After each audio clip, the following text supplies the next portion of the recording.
यूकी पे सवार क्योका ने कुसेत्सु पे हमला बोल दिया था, जहाँ वो मीरा की ताकत के साथ ही उन्हें रोकने के बाद कह रही थी वाकई वो कमांडर के लायक थी। उन दोनों को पीछे फेंकने के बाद अपनी ताकत के जरिए वो कह रही थी चलो अब जल्दी से देवी को सम्मानित करो।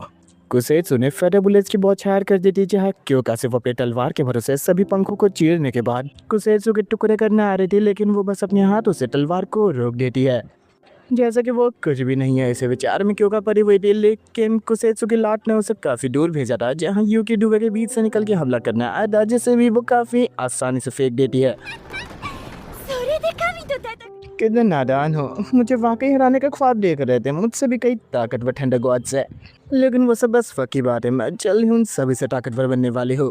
तुम्हारा नाम यूकी है ना? तुम अभी जिंदा हो और मैं अब समझ सकती हूँ क्यों बड़ी बहन से को तुम्हें इतनी ज्यादा दिलचस्पी रखती है। तुमने मेरे प्रस्ताव को ठुकराने की काफी बड़ी गलती की थी, जिसकी मैं तुम्हें माफी दे सकती हूँ। चलो हमारी चीजें वहीं से शुरू करते हैं जहाँ छोड़ी गई थी।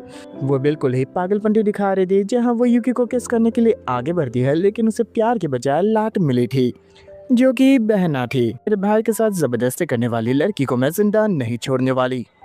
यूकी की बहना को अपने सामने खड़ी ह्यूमनॉइड में से कोको और नानो की एनर्जी महसूस हो रही थी, जिस बारे में जानते हैं यूकी कह रहा था ये काफी अच्छी बात है, यानी कि हम मीरा को भी बचा सकते हैं। क्योंकि कभी और ज्यादा मोटिवेशन मिल चुका था इस लड़की को मारने के लिए, जहाँ कुसेत्सु हंसते हुए लोगों से कह रही थी तुम वाकई सोचते हो मुझे मार सकते हो? जरा ये तो देखो।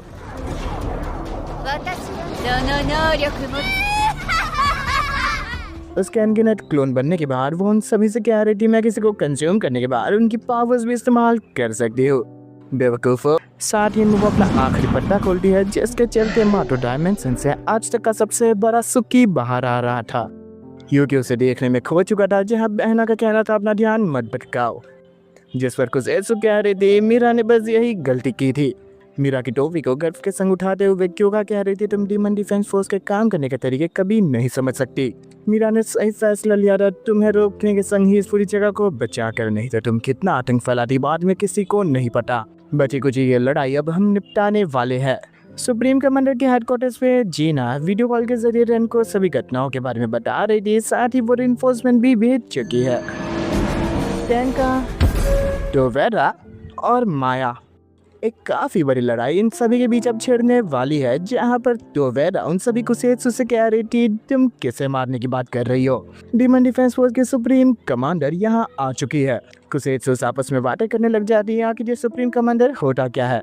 उनमें से कह रहा था सबसे ऊंचे दर्जे पर रहने वाला कुत्ता, जिसका सर ले जाने में फायदा है, जिसके साथ ही उनमें से आधे टोवेरा के पीछे पड़ चुके थे, जहाँ उसके ऑर्डर पर माया उन दोनों को ब्रिज के पास ले जा रहे थे, जहाँ उसका कहना था आपने वाकई कमाल कर दिया। ब्रिज पर आने के बाद टोवेरा माया से कह रही थी तुम इसे थोड़ी वक्त उलझा कर रखो, मुझे अपनी पावर को एक्टिवेट करना है।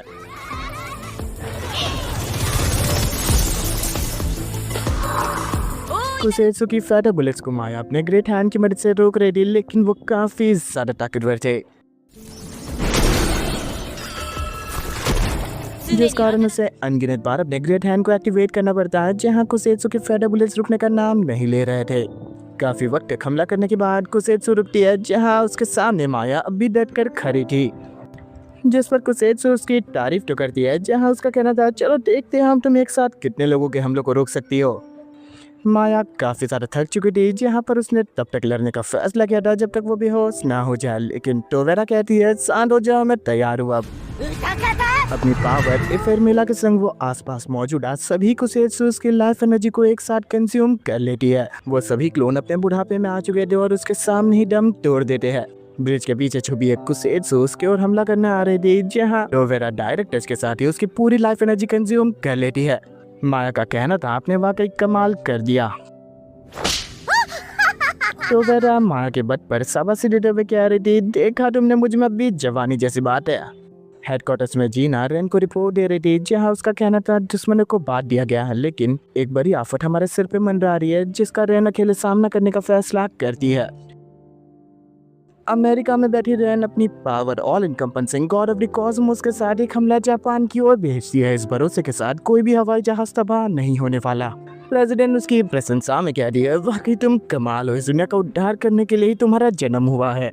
योकोहामा में कुसेत्सु के क्लोन एक एक कर क्योका, यूकी, टेंका और आओबा के संग खेल रहे थे। साथ ही में वो उन्हें उकसाने की कोशिश कर रही थी, तुम मेरा कभी कुछ नहीं बिगाड़ सकते, जाओ उस बड़े आदमखोर को हराने की कोशिश तो करो।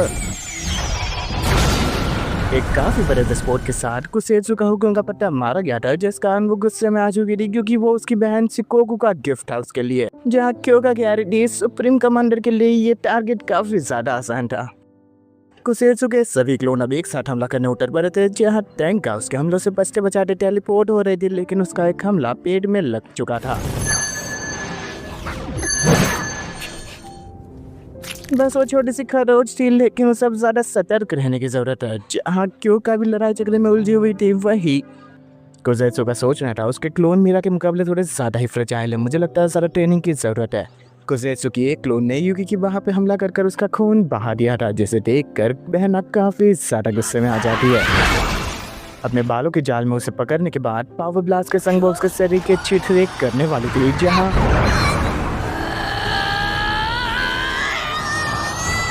हर कोई उसके पावर ब्लास्ट को देख रहा था, जहाँ कुसेत्सु ने अपने हाथों से सबको रोक लिया था। बस उसे थोड़ी बहुत खरोंचें लगी थी, जिस कारण सभी हैरान थे। जहाँ कुसेत्सु का कहना था, तुम्हारे पास भी एक कमांडर जितनी ताकत है, मैं तो ये पूरा दिन भर कर सकती हूँ, आ जाओ दिखाओ मुझ में तुम्हें आखिर कितनी ताकत है।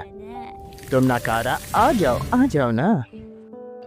युकी और क्योका उसकी लड़ाई की लड़कार को शिकायत हुए लेवल 2 में ट्रांसफॉर्म हो रहे थे। जिस ट्रांसफॉर्मेशन को देखते हुए कुसेत्सु का कहना था, मुझे भी बस तुम्हारे इस ट्रम्प कार्ड का इंतजार था। कुसेत्सु को इस रोमांचक लड़ाई को करने में काफी ज्यादा मजा आ रहा था।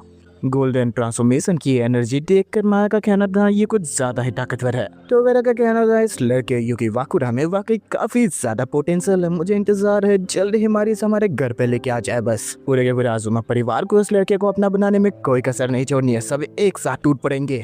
अपनी फैंटेसी में वो सोच रही थी, सबसे पहले शुरुआत मैं करूंगी और सबको सिखाऊंगी आखिर ये चीजें करी कैसे जाती है। उसकी अजीब हरकतों के बीच माया का कहना था, जरा ध्यान दीजिए और दुश्मन आ चुके हैं।